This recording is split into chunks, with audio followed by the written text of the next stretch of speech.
Hi friends, నేను Hindupur hidden places అని series start చేశాను. కాబట్టి ప్లీజ్ లైక్, షేర్, సబ్స్క్రైబ్ చేయండి. ఈ వీడియోలో మీకు ఎపిసోడ్ 3 చూపించబోతున్నా.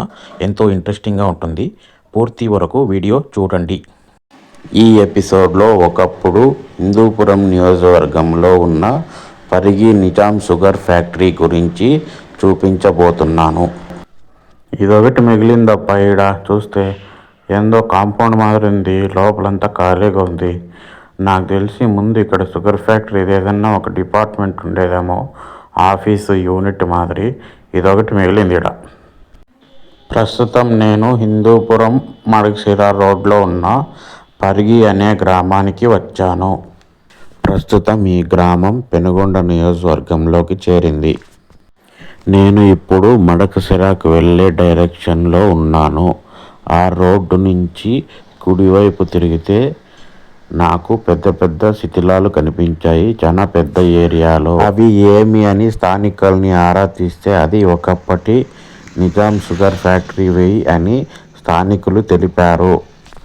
అప్పట్లో ఈ కంపెనీ మూసేయకూడదు అని కార్మిక సంఘాలు, రాజకీయ నాయకులు చాలా వరకు ధర్నాలు చేశారు. కానీ అవేవి పట్టించుకోకుండా కంపెనీ మూసేశారు. నేను అలానే ముందుకు వస్తే నాకు ఒక కంపెనీ కనిపించింది. అది చూస్తే ఇండియన్ డిజైన్ ఎక్స్పోర్ట్స్ అని రాసి ఉంది. అది ఒక గార్మెంట్స్ ఫ్యాక్టరీ అని తెలిసింది. నిజాం ఫ్యాక్టరీ మూసేసిన తర్వాత కొంత స్థలంలో ఈ కంపెనీని ఏర్పాటు చేశారు. నేను అలానే ముందుకు వెళ్ళాను. నాకు ఇంకొక ఆఫీసు కనిపించింది. ఇది కూడా నిజాం షుగర్ ఫ్యాక్టరీ మూసేసిన తర్వాత కొంత స్థలంలో ఇది కట్టారు అని తెలిసింది. హిందూపురం నియోజకవర్గంలో ఎన్నో వేల కుటుంబాలకు ఉపాధి కల్పించిన నిజాం షుగర్స్ ఇప్పుడు ఎలా ఉందో చూపించే ప్రయత్నం చేస్తాను. వీడియో పూర్తిగా చూడండి. నాకు రోడ్డు పక్కన ఫెన్సింగ్ వేసిన స్థలం కనిపించింది. అక్కడ పోయేటందుకు వీలుగా ఉంటే ఆ దారి గుండా లోపలికి వచ్చాను. ఆరంభంలోనే నాకు శిథిలాలు కనిపించాయి. చూడండి ఫ్రెండ్స్, అంతా పగలగొట్టి వేశారు. పురాతనమైన బిల్డింగ్లు. ముందు ఇక్కడ ఫ్యాక్టరీ స్థలం అంటా బిల్డింగ్లు ఉండేవి. అలా నేను కొంచెం ముందుకు వెళ్ళసాగాను. వెళ్తూ ఉంటే ఎక్కడ చూసినా అంతా శిథిలాలే కనిపిస్తున్నాయి.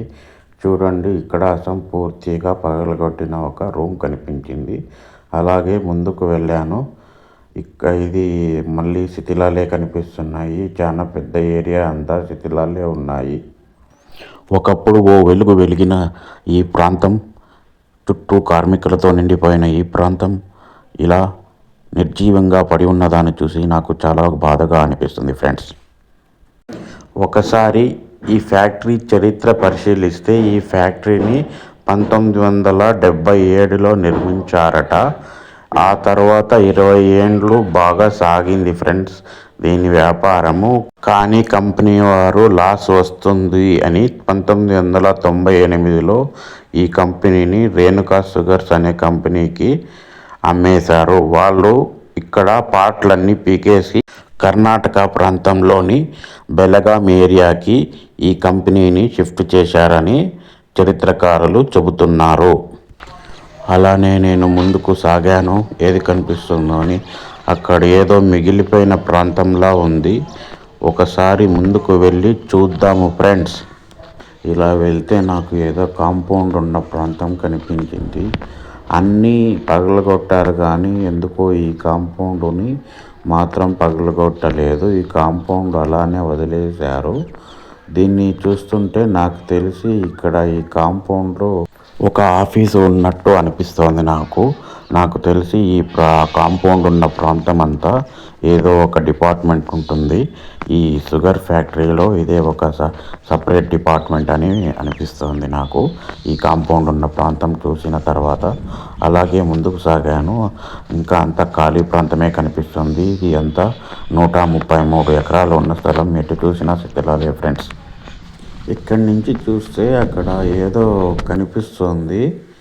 అక్కడికి ఒకసారి ముందరికి వెళ్ళి చూద్దాం. ఇంకొంచెం ముందుకు వెళ్తే కొంచెం ఖాళీ స్థలం కనిపించింది. ఏదో కరెంటు పోల్ కనిపిస్తుంది. నాకు తెలిసి అది పాత కరెంటు పోలు. అప్పటి నుంచి ఒక 40 ఏండ్ల నుంచి ఉన్న పోలే అనిపిస్తుంది. దాంట్లో ఏమీ చేంజ్ లేదు, అంతా పాతగానే ఉంది. కంపెనీ ఎప్పుడు పెట్టారో అప్పుడే ఉన్నట్లే ఉంది ఆ పోలు.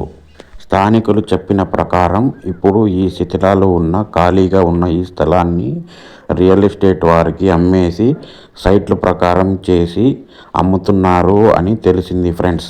అప్పట్లో ఈ ఫ్యాక్టరీకి చుట్టుపక్కల ప్రాంతాల్లో ఉన్న రైతులు చెరుకులు సప్లై చేసేవారంట. వారికి చాలా లాభాలు వచ్చేవి.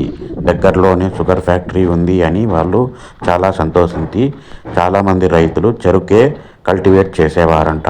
ఒక్కసారిగా ఈ ఫ్యాక్టరీ మూతపడటంతో వాళ్ళు చాలా నిరాశ చెందారు. మరియు ఇక్కడ పనిచేసే కార్మికుడు కూడా వేలాది మంది ఉపాధి కోల్పోయారు. మరియు వారి కుటుంబాలు కూడా చాలా వేదన పడ్డాయి.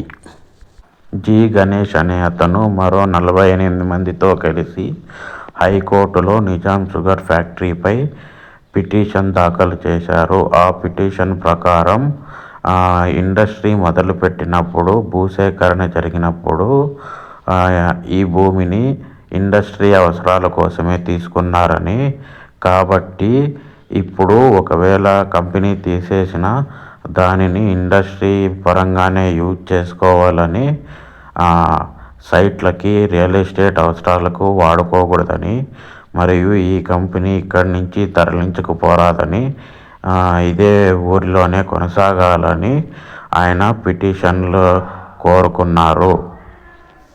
అప్పట్లో గవర్నమెంటు ఈ కంపెనీ కోసం భూసేకరణ చేస్తున్నప్పుడు తాము ఈ భూములు ఇండస్ట్రీస్ కోసమని కాబట్టి ఇచ్చామని, ఇండస్ట్రీస్ కాకుండా ఉంటే మేము ఇచ్చేవారు కాదమని తమ పిటిషన్లో పేర్కొన్నారు.